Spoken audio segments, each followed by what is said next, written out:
Selamat datang di Suara Pembangunan. Jadi di sini ada aku Yolanda dan ditemanin satu narasumber. Di sini kita bakal seru-seruan cerita menarik dan pastinya unik terkait pengalaman turun lapangan untuk ngerjain tugas. Nah, di sini ada Cindy Ashalia.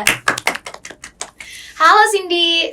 Halo, kenalin aku Cindy Ashalia dari Studi Pembangunan Angkatan 2022, sekarang berarti semester 4. Biasanya aku dipanggil Asya. Oke, jadi Asya ini teman aku sendiri guys. Satu kelas dari semester 1 sampai semester 4 ya, bahkan Iya, benar banget. semua mata kuliah satu kelas, bahkan hampir bosen. Aduh, ketemu Asya lagi. Aduh, ya. Gimana nih Asya? Aku pengen tahu dulu alasan kamu masuk SP ini apa? Alasanku masuk SP ini sedikit lucu ya. Kenapa tuh? Karena orang tua aku tuh pengen aku masuk ITS, tapi aku lebih pengen masuk UNER. Waduh, terus? Nah, terus di ITS kan kebanyakan teknik tuh. Nah, aku nggak suka teknik. Jadi ya udah deh aku nyari yang soshum deh. Ternyata di sini ada 2, manajemen bisnis sama studi pembangunan. Nah, aku ternyata lebih seraknya ke studi pembangunan. Jadi ya itulah alasannya aku masuk sini. Oke. Kalau dipikir-pikir sebenarnya sama sih kayak alasan aku. Aku tuh pengen ITS, tapi aku juga pengen gak suka teknik gitu. Jadi pilihannya antara manajemen bisnis kalau enggak studi pembangunan. Akhirnya aku pilih SP. Cuman bedanya kamu disuruh, aku yang gak disuruh. Jadi mandiri emang pengen gitu. Nah, kalau gitu nih Mbak Asya. Asya sebelum selama berkuliah 4 semester ini ada gak sih mata kuliah yang paling berkesan? Sebenarnya yang paling berkesan tuh banyak, aku nggak bisa milih. Tapi kalau bisa disebutin, yang pertama itu ada infrastruktur pembangunan. Oke. Terus yang kedua itu ada pengembangan potensi daerah. Terus yang ketiga ada manajemen proyek. Oke, banyak juga ya yang paling berkesan. Iya. Nah, itu kali ini semester ini Mbak Asya ini ambil berapa SKS tuh kalau boleh tahu? Semester ini ambil maksimal 24 SKS. Kayak kuat banget baca nih ya mentalnya Asya. Mental baca udah terlatih sih dari semester kemarin juga ambil maksimal. Keren. Kalau aku ambilnya cuma 21 SKS karena pengalaman dari semester lalu tuh kayak aduh 24 SKS kayak ngos-ngosan banget gitu ya, takut gak kuat gitu. Jadi ambilnya 21 SKS. Nah, kalau gitu Mbak Asya kalau gitu nih Asya, dari berbagai mata kuliah berkesan dan favorit itu kan ada infrastruktur pembangunan ya. Kalau boleh tahu alasannya kenapa sih jadi mata kuliah yang berkesan? Menurutku seru karena kita harus turlab dan kita harus menyaksikan tentang infrastruktur yang ada di kota-kota di Indonesia. Oke. Nah, itu kamu ambil mana lokasinya untuk turlab? Lokasi turlab aku yang waktu infrastruktur itu di Probolinggo. Jauh juga ya? Ya, jadi di situ nanti aku dan teman-teman kelompok itu mengamati infrastruktur yang ada di Kota Probolinggo, khususnya di peribadatannya, terus wisatanya gitu. Jadi 2 fokusnya. Kalau turlab gitu kamu berapa kelompok waktu itu? Berapa tim? 1 tim berisinya 4-5 orang. Oke. Kalau aku boleh cerita nih ya, waktu infrastruktur aku juga sama ya, turlab juga, cuman lokasinya nggak sejauh kamu. Aku tuh di Sidoarjo karena waktu itu dapat topik itu infrastruktur pembangunan terkait perdagangan. Jadi ambil pasar gitu di sananya. Seru-seru. Gimana tuh Mbak Asya waktu di Probolinggo? Jadi kalau di Probolinggo itu karena kebetulan aku dapat topiknya itu desa wisata. Jadi kita cari-cari kan yang di Jawa Timur tuh apa yang bisa mungkin dikembangin. Terus aku nyari di Google, ternyata nemu nih di Probolinggo ada wisata-wisata yang mungkin kurang kelihatan di medsos. Tapi kita pengen ke situ, jadi bisa dikembangin lagi. Terus kita ke sana. Namanya tuh air terjun Madakaripura. Oke. Itu kayak wisata alam, cuman menurutku itu bagus banget dan kayak gimana ya jelasinnya? Itu tuh bener-bener wisata alam yang berada kayak di luar negeri gitu loh. Bener-bener pemandangannya tuh bagus, cuman kayak kurang dari infrastrukturnya tuh kurang. Jadi kayak pengunjungnya mungkin juga kurang. Jadi kita nganalisis itu. Padahal di situ ada potensi yang harusnya dia bisa jadi salah satu wisata yang lebih dari yang sekarang gitu kan. Iya, makanya. Oke. Itu bagus banget, sumpah. Nah, di situ tugas kita sebagai mahasiswa untuk meneliti nggak sih, Sya? Iya. jadi kita tahu gitu kurangnya di mana yang jadi potensi, mana yang bisa dikembangin gitu. Keren-keren. Nah, waktu itu turlap pertama nggak sih, Syah, atau ada sebelumnya? Iya, jadi yang di Probolinggo itu adalah turlap pertamaku dan Oke. kelompokku. Dan udah Keren. pertama kali, tapi kita udah dapat pengalaman seru banget di situ. Keren-keren. Sebenarnya kalau turlap ini bisa dijadiin sebagai momen liburan gak sih kalau teman-teman kita tuh. Jadi turlap kalau awal-awal nih guys ya, awal-awal tuh kita happy banget waktu dapat tugas turlap karena kita mikirnya wah sambil jalan-jalan nih, Iya. sambil liburan gitu kan. Betul. Apalagi kamu dapat desa wisata ya waktu Iya. itu. Jadi sambil jalan-jalan. Keren-keren. Tapi itu tergantung topiknya. Kalau misalnya Oke. kita dapat topik yang desa wisata mah kita bisa sekalian wisata ya kan. Nah, kalau aku waktu itu topiknya perdagangan, jadi sambil ke pasar Iya, beli-beli sambil gitu. latihan gak sih? Latihan jualan. Bener banget, bener banget. Nah, dari turlap itu outputnya apa tuh waktu itu? Outputnya itu jadi kita disuruh bikin paper, yaitu dari analisa kita tentang turlap. Habis itu kita disuruh bikin video. Terus Habis itu kita disuruh bikin pitch deck sama apa? Mading, kayak Oke. mading gitu. Oh, banyak juga ya outputnya. Iya. Semangat Mbak. Semoga Tapi seru. iyalah Kita pasti. nggak nyesel kok turlap itu. Keren banget. Nah, dari turlap pertama nih, Syah, kamu ada nggak sih tantangan-tantangan yang dihadapin gitu? Sebenarnya tuh ada tantangan. Yang pertama, kita kan sebenarnya pingin ke apa ya, balai desanya. Tapi di saat itu nggak ada yang bersedia, kayak gimana ya, susah ngejangkaunya. Pas kita ngasih surat tugas itu kayak nggak direspon. Jadi kita ya udahlah, otomatis kita langsung skip, gak pakai surat, kita langsung terjun langsung ke lapangan. Tapi akhirnya dapat orang narasumber di situ. Dapat Oke. kita cari sendiri narasumbernya tuh dari masyarakat langsung. Sebenarnya kalau aku sendiri juga itu sih, tantangannya itu adalah soal perizinan ya. Iya. Karena apalagi di kota besar itu perizinan harus masuk ke Baskebang Pol, terus nanti disposisi lagi kecamatan keluar ya begitulah ya. Jadi butuh proses yang lama, sedangkan tugas kita ini nggak seberat itu, sehingga harus dapat izin yang serumit itu gitu. Nah, itu tugasnya tuh masalahnya deadline-nya kan mepet ya. Terus benar. kita nunggu suratnya doang aja 3-5 hari. Iya. Kan nggak keburu gitu kan. Iya. Jadi kayak kita ambil alternatif, yaudahlah kita langsung berangkat aja. Terus kita langsung nyari narasumber di sana. Nah, jadi untuk solusinya itu tadi ya, Syah, ya, langsung cari narasumber yang memang bersedia untuk diwawancarai. Iya, Oke, betul. keren-keren. Ada lagi nggak selain infrastruktur pembangunan tadi, apa? Potensi ya? Iya, pengembangan potensi daerah. Itu semester ini. Oke, semester 4 berarti. Iya. Di mana tuh, Syah? Jadi aku dan teman-temanku turlapnya ke Banyuwangi. Waduh, Banyuwangi. Jauh banget, naik apa coba? Naik kereta. Oke, kalau diingat-ingat nih, Asya ini sering banget kalau presentasi terkait turlap tuh banyak banget lokasi-lokasinya di Banyuwangi. Ya nggak sih? Kayak sering ke Banyuwangi, bahkan pengalaman dia, hasil analisis dia itu menurut aku adalah kelompok yang sangat-sangat antusias buat aku dengerin karena banyak banget nih insight barunya. Banyak cerita-cerita seru sih. Karena nggak tahu ya, ternyata kalau dipikir-pikir kelompokku sering ke arah sana, ke arah Jember, Probolinggo, Banyuwangi gitu sih. Oke, nah sekarang masuk ke inti cerita nih. Asya boleh ceritain pengalaman turun lapangan yang paling berkesan dan pastinya unik. Bisa diceritain, Syah? Boleh. Jadi yang paling berkesan itu ketika aku turlap ke Banyuwangi dan mata kuliahnya itu pengembangan potensi daerah. Oke. Ini aku cerita dari mana ya? Soalnya kan 3 hari nih. Mulai dari day 1, day 2 atau day 3? Dari boleh. awal semuanya. Ya, boleh mulai dari awal deh. Biasanya aku shock ya. Kok sampai 3 hari selama itu emang? Emang kita Oke. 3 hari 2 malam sih. Bisa mulai dari day 1 aja biar sistematis. Oke. Jadi kita mulai dari day 1. Day 1 itu kita mulai dari Surabaya naik kereta ke Banyuwangi. Kita mulai berangkat jam 6 sampai Banyuwangi itu jam 12. Terus itu siang kita langsung ke rumahnya temen aku. Kebetulan temen aku orang asli Banyuwangi. Jadi kita nginepnya gratis, 0 rupiah. Menghemat budget ya, apalagi Iya. anak kuliahan nih. Terus? Betul. Habis itu udah kita beres-beres, rapi-rapi dulu, mandi, habis itu makan, terus langsung turlap yang pertama. Temen aku sih, bukan aku. Jadi dia turlap pendidikan masyarakat dulu di salah satu pantai dan juga pelabuhan. Dia nyorot tentang kayak perdagangan ikannya di sana. Oh, di sana ada ikan emang? Banyak dong, kan Banyuwangi kan Oh, pulau iya, iya. Banyuwangi kan yang di pinggirnya kan banyak laut. Oke, terus Terus nah di situ tuh unik. Jadi kayak ada tradisi pantainya gitu. Mhm.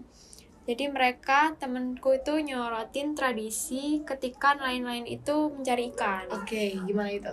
Jadi tradisinya itu mereka kayak ngasih sesajen di beberapa hari tertentu, ngasih sesajen ke laut. Oke. Biar kayak hasil ikannya tuh banyak Oke. gitu. Itu yang hari pertama. Hmm. Udah, terus kita balik lagi ke rumahnya temen aku. Terus di hari kedua ini cukup seru sih. Oke. Karena- Bentar, Wit. Dari day one, yang berkesan menurut kamu tuh apa? Kan tadi ngasih sajen dan sebagainya. Yang menurut kamu ini berkesan dan unik itu apa? Momen apa? Sebenarnya ini momen yang agak aku nggak mau ngulang sih, karena di situ jujur itu bau ikan banget Serius? dan aku kayak pengen muntah. Oke. Dan teman-temanku juga kayak nggak Oke. kuat, satu mobil itu kayak Heeh. udah nggak kuat mau muntah karena emang hasil ikannya tuh banyak dan Oke. bau, Oke. sedikit bau. Iya, iya. Terus oke, boleh lanjut day one, day two. Day itu, nah day itu ini kita seru karena ada 2 tujuan. Yang pertama mau ke underwater, yang kedua mau ke desa wisata salah satu suku di Banyuwangi. Oke. Nah, yang pertama dulu nih, kita kan ke underwater. Nah, aku juga nggak ngebayangin gimana sih underwater tuh, aku nggak ngebayangin. Ternyata pas dari sana, underwaternya itu kita harus nyebrang naik perahu kayak boat gitu, buat ke tengahnya ke underwaternya itu. Oke. Dan di sana ternyata tuh tempat penangkaran hiu. Hiu yang gede, ikan hiu. Iya, ikan hiu. Serius? Iya, seriusan. Terus. Terus ikan hiu, tapi ikan hiunya itu kayak yang masih mulai dari bibitnya. Apa sih bibit? Anakannya. Terus. Habis itu mulai ada yang kecil, ada yang sedang gitu deh pokoknya. Tapi ada yang gede banget gitu nggak kayak di TV-TV tuh? Enggak, Kayak kartun-kartun. Oh, enggak. Kayak sedengan sih, Heeh. masih anakannya. Nah, itu benar-benar di bawah kakinya kita gitu loh. Jadi kita di atas Iya. kayak ada pelampung. Jadi itu rumah apung sebenarnya. Heeh. Rumah apung, terus di situ ada kayak apa ya, kotak biar kita bisa ngelihat si hiu-hiunya gitu. Di situ bisa kuat berapa orang tuh untuk menampung? Banyak sih. Banyak ya? Banyak banget, aku nggak tahu harus berapa orang, cuman itu bisa banyak orang. Terus kayak ada, kita tuh bisa ngasih makan ikan-ikannya itu. Wah, bisa kasih makan hiu. Untuk ngasih makan ikan-ikan tuh sebenarnya terbuka untuk seluruh wisatawan atau cuman tim kalian doang waktu itu? Terbuka. Oke, nah teman-teman nih pasti baru tahu ya kalau di Banyuwangi ternyata kita bisa loh pergi ke salah satu wisata yaitu penangkaran ikan hiu ya, dan Iya. kita bisa ngasih-ngasih makan. Wah, pasti seru banget. Terus di sana tuh juga bisa ada snorkeling, diving dan Oke, lain-lain. makin seru ya. Dan ternyata murah banget. Coba tebak kita berapa buat nyebrang ke situ? Coba kalau setahu aku 2-3 juta. Enggak, Berapa? sumpah. Tiket buat nyebrangnya Heeh. doang itu satu orang 10.000. Murah banget, murah banget. Sumpah. Ini so Murah banget. Dan itu underrated. Iya, Kayak oke, terus aku baru tahu ternyata cuma 10.000 per anak. murah banget. Itu aja kalian beliin jajan udah habis. Sedangkan kalian kalau pergi ke Banyuwangi bayar 10.000 nyebrang udah dapat pengalaman yang banyak. Pasti seru banget ya, Sya ya. Iya. Oke, Terus yang kayak sewa peralatan snorkeling sama diving kalau nggak salah, yang snorkeling itu cuman 50 atau 100 gitu. Yang diving pasti lebih mahal sih. Oke, agak shock ya, ini murah banget nih Iya, ya. murah banget. Oke, lanjut.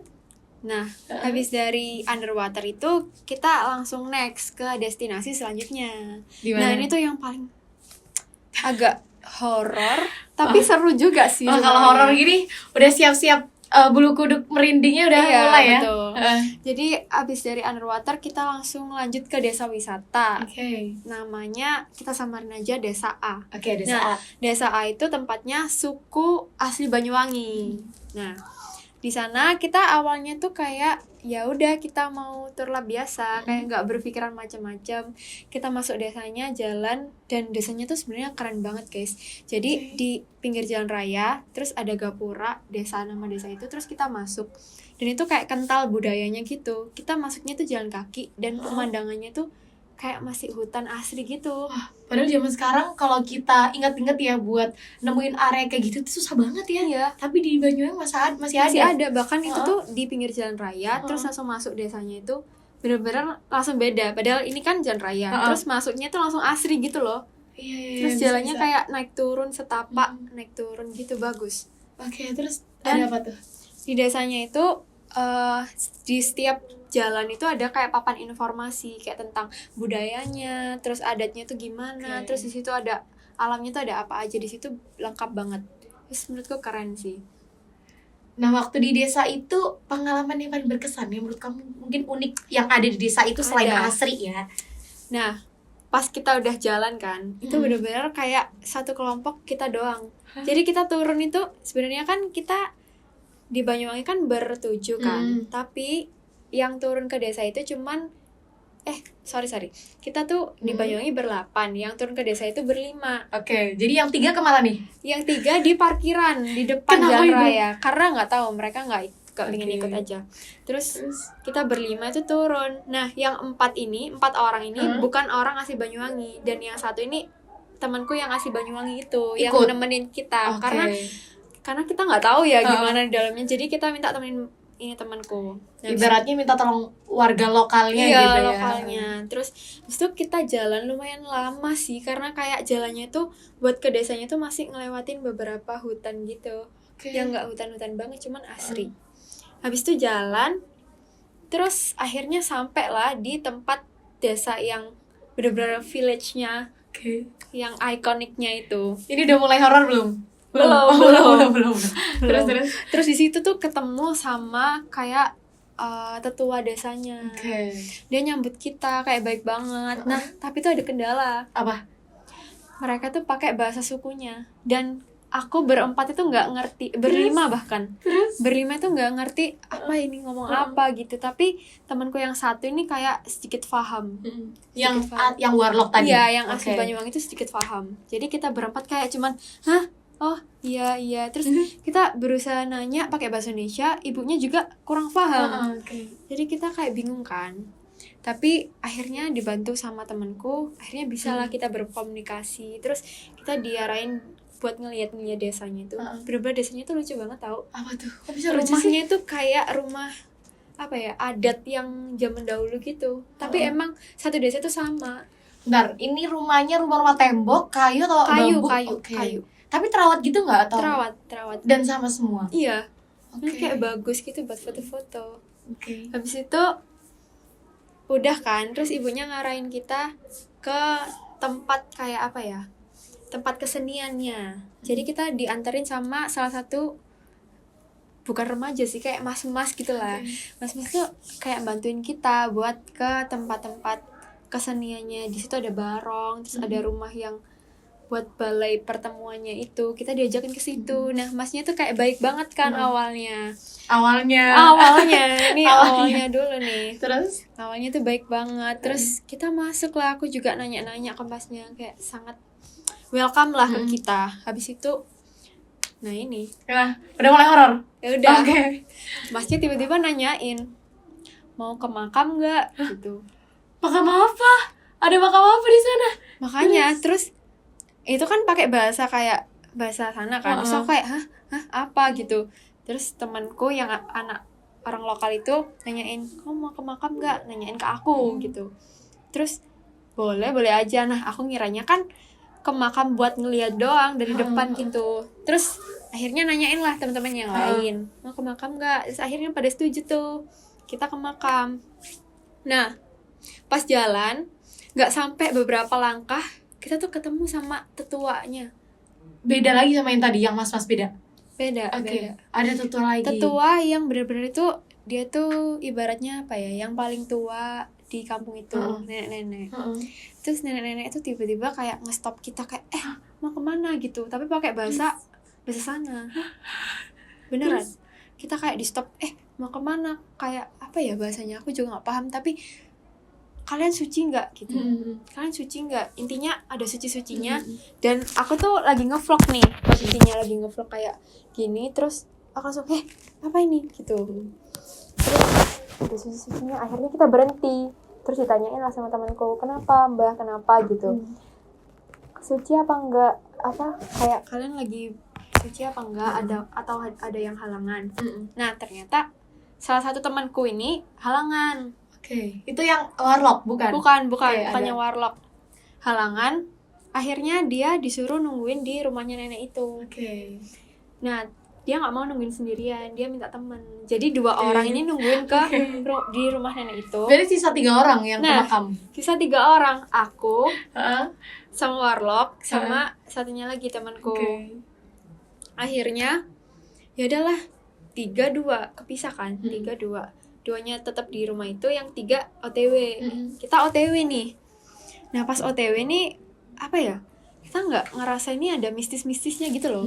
Masih biasa aja, terus kayak ngelewatin sawah, ngelewatin kayak nyebrang kali kecil, sungai kecil gitu. Terus masih biasa aja, tapi kayak agak jauh deh dari tempat yang tadi. Kita kayak ngerasa kok agak jauhan ya gitu.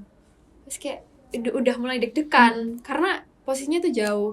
Oke. Habis itu setibalah kita di tempat kayak ada gubuk gitu. Yang makam itu udah Ya. masuk makam. Ternyata itu Oke. makam.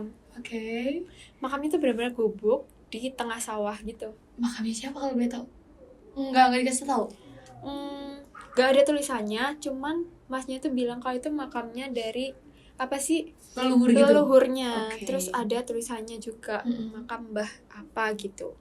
Nah terus kita di depan doang itu udah merinding anjir, karena emang gak ada apa ya, gak ada orang, cuman kita doang sama masnya itu. Aduh, Bener-bener aku dengernya udah kayak yang, wah, aku kalau jadi kamu gak ikut masuk sih, karena kan di situ udah yang alas banget ya, ibaratnya aja tuh alas, hutan, terus kita ke makam, apalagi itu kita nggak tahu yang nganterin kita siapa, tapi wah keren sih. Kelompok kamu tuh mau masuk gitu ya. Terus di sana gimana? Nah, itu kan aku juga nggak berpikiran negatif, kayak aku mikirnya oh makam cuma ngeliat doang nih dari luar, udah ngeliat dari luar kan itu, udah kayak di depannya. Terus tiba-tiba masnya bilang ayo masuk gitu. Terus aku kayak lah ini masuk kan kayak. Terus aku kayak gini-gini kan ke temanku, aduh masuk nggak ini gitu. Tapi terus si anak lokal itu minta ya udah masuk aja masuk. Nah ini part terlucunya ini, Apa? tiba-tiba masnya masuk di depan makam, kompleks makam sih itu maksudnya. Ada makam-makam kecil di luar gubuk makam utamanya itu. Nah masnya itu tiba-tiba sujud. Nah itu aku nggak ngerti. Itu sujud di makamnya itu. Sujud di makamnya gitu. Iya. Terus Kayak apa ya? Aku nggak ngerti tuh emang adatnya atau gimana. Tapi menurut kita kan nggak pernah ya kayak gitu. Itu seram. Tiba-tiba masnya kayak gini gitu. Terus aku bingung kan. Hah? Kok gitu gitu. Terus kita saling pandang gini. takut musyrik ya kali. Terus Nah, aku sama temanku yang anak lokal itu tadi udah masuk duluan. Tinggal 1 orang nih di luar. Gak mau masuk. yang bukan. Bukan. Oh, ada Kan lagi. Kan 3 orang Oke. toh. Kita udah masuk ke tempat kompleksnya itu. Aku sama temanku yang lokal sama satu lagi tuh gak mau masuk di luar. Terus aku bilang lah ke dia, masuk aja. Kita kan harus ngehargai gitu. Jangan malah kelihatan gak suka gitu loh. Takutnya malah ada apa-apa gitu kan. Akhirnya anak itu mau masuk dan kita juga disuruh sujud dong ke makam itu. Sumpah bayangin. Terus sujud. Kita disuruh sujud boy. Terus ya udahlah dengan terpaksa aku temanku bertiga kita sujud semua ke batu itu. Tapi bener-bener kayak aku nggak ada niatan musyrik sumpah. Mungkin kamu tuh kayak dipenuhi rasa ketakutan gitu ya. Ini gue yakin sujud di makam nih gitu kali gak sih? Iya makanya. Terus itu waktu berarti kamu yang sujud siapa? Kamu sama teman kamu yang warlock. Ya awalnya cuma 2, tapi akhirnya aku maksa temanku yang itu lagi karena kayak biar menghargai gitu kan. Aku ya udah kita bertiga akhirnya sujud ke situ makam itu. Oke. Itu kan salah satu pengalaman unik ya. Mungkin pengalaman unik tuh hal-hal yang tidak terduga sebelumnya. Entah dari yang ke penangkaran paus, terus kamu juga mungkin shock dengan keadaan di sana. Oh iya, sorry. Penangkaran hiu, guys. Kok paus sih? Ya, penangkaran hiu. Terus kamu juga mungkin shock dengan lingkungan di sana yang seasri itu dan juga disuruh sujud itu kan. Nah, dari pengalaman unik dan berkesan itu menurut kamu apa sih yang dirasain gitu sejauh ini? Itu rasanya deg-degan anjir. Deg-degan banget, sumpah. Oke. Tapi itu sebenarnya belum selesai. Ada lagi? Itu belum selesai sampai di situ. Setelah sujud itu, kita jalan ke area gubuknya itu, gubuk yang makam utama. Terus masnya tuh nyuruh kita buat nungguin di luarnya. Dan masnya tuh masuk ke dalam. Dan masnya tuh doa-doa gitulah. Aku nggak ngerti pakai bahasa campur deh. Masnya tuh juga pakai bahasa Islam, juga pakai bahasa sana. Bahasa Arab, bahasa Islam maksudnya. Bahasa Arab. Doa Islam. Oke. Bahasa Arab. Terus sama bahasa sana juga. Terus kayak kita lama banget nungguin di luar, Yol. Bener-bener kayak kita cuman gini doang nih di depan. Saya kira masih keluar. Masnya tuh bener-bener suaranya dari dalam tuh kayak kencang banget. Doa-doa Kayak nyindir gitu. Enggak. Awalnya tuh enggak, tapi tiba-tiba suaranya tuh berubah. Jadi kayak kalau kata temanku kayak orang kesurupan di dalam gubuk. Kayak suaranya jadi berat. Suaranya jadi berat kayak gitu. Terus kita kan bertiga nih, langsung keringet dingin semua gini. Gimana ini mau kabur tapi takut, tapi kayak Terus kok tiba-tiba kayak orang kesurupan gitu kan. Nah habis itu masnya 15 menitan deh, masnya tuh keluar terus nanyain ada yang bawa kresek gak gitu, punya kresek gak gitu. Terus kita kan nggak bawa persiapan apapun, kita cuman bawa badan doang kan. Terus kayak bilang enggak mas, enggak, terus gitu. Masnya balik lagi ke dalam, terus kayak ada suara gitu, kayak ngambil tanah gitu loh. Nah pas masnya kayak gitu, masnya tuh nanyain nama kita siapa, kayak ditanyain satu-satu. Nah bodohnya ini kenapa teman kita jujur gitu loh tentang nama asli kita. Jadi kan aku takut ya, bener-bener ditanyain namanya siapa gitu, Asya. Terus satunya lagi siapa ini, satunya lagi siapa ini. Terus ya udah masnya doa lagi. Terus 15 menit sumpah kita di situ tuh selama 30 menit. lama banget. Terus Nah habis itu masnya keluar ngasihin kita apa sih namanya, gumpalan tanah. Serius? Iya, udah ada kreseknya. Padahal tadi tuh masnya nanya ada yang punya kresek nggak, tapi kan kita bilang nggak ada, tapi orangnya dari dalam tuh dapat kresek, nggak tahu dari mana. Kamu mikir itu apa, gumpalan tanah makam atau? Iya, tanah makam lah. Agak horor ya. Itu kan dikasih nih kata temanku. Terus temanku bingung kan, bener-bener dia tuh temanku tuh yang paling bergetar anjir badannya. Dia kayak ini apa gitu. Terus aku bilang santai dulu, tenang dulu, nanti kita tanya itu apa gitu kan. Terus kayak masnya tuh masih masuk lagi, sumpah. Nggak, terus akhirnya kalian tanya nggak itu? Iya, pas masnya udah keluar, itu tuh lama sih Yol keluarnya. Sampai temenku yang 2 orang ini ngechat kayak, kamu lama banget, ngapain kamu di situ 30 menit tuh ngapain gitu. Terus aku cuma ngetik, ntar aku jelasin gitu. Terus habis itu masnya keluar nih. Terus aku bilang ke temanku, tanyain dong itu buat apa gitu. Terus temanku nanya sambil kayak, mas itu buat apa ya gitu, ini buat apa ya. Terus masnya tuh dengan cuek menjawab kayak, itu biar kalian selamat gitu doang. Bener-bener kayak sumpah kayak emang kita akan tidak selamat gitu. Sumpah masnya tuh beda banget dari yang awal. Iya, terus yang kayak awal, beda orang gitu. Beda orang. Okay. Yang awal tuh kayak welcome, tapi tiba-tiba yang habis dari makam tuh orangnya langsung cuek gitu. Wah, agak serem ya, kayak hal-hal yang tidak terduga itu terjadi itu, mulai dari yang pause tadi, terus ini yang paling serem. Ulang-ulang. Aduh, serem juga ya, kayak berkesan unik dan sekaligus serem gitu. Dari penangkaran hiu, terus juga ke makam, sujud ke makam, terus dikasih bingkisan yang Asya nggak tahu itu bingkisan apa. Masih berlanjut lagi nih. Ada lagi masih. Aduh, apalagi selesai. Jadi pas udah dikasih bingkisan tuh kita OTW balik kan. Masnya udah cuman bilang biar selamat. Tangannya udah cuek, biar selamat gitu. Terus kita keluar nih bertiga dari kompleks makam itu. Masnya tuh cuman ngeliatin dari dalam. Kayak kalian nggak dianterin? Enggak, kita nggak dianterin. Tahu gitu kalian pulang dulu nggak sih? Sumpah. Nah, dari semua nih pengalaman yang berkesan di Banyuwangi ya khususnya, apa sih yang kamu rasain Sya dan teman-teman? aduh rasanya ya campur aduk Yol, kayak aduh seneng terus gak sedih juga sih, takut sih, lebih takut. Aku dalam pikiranku anjir ini bakalan kenapa nggak ya, aku takutnya tiba-tiba aku dijadiin tumbal. Oke.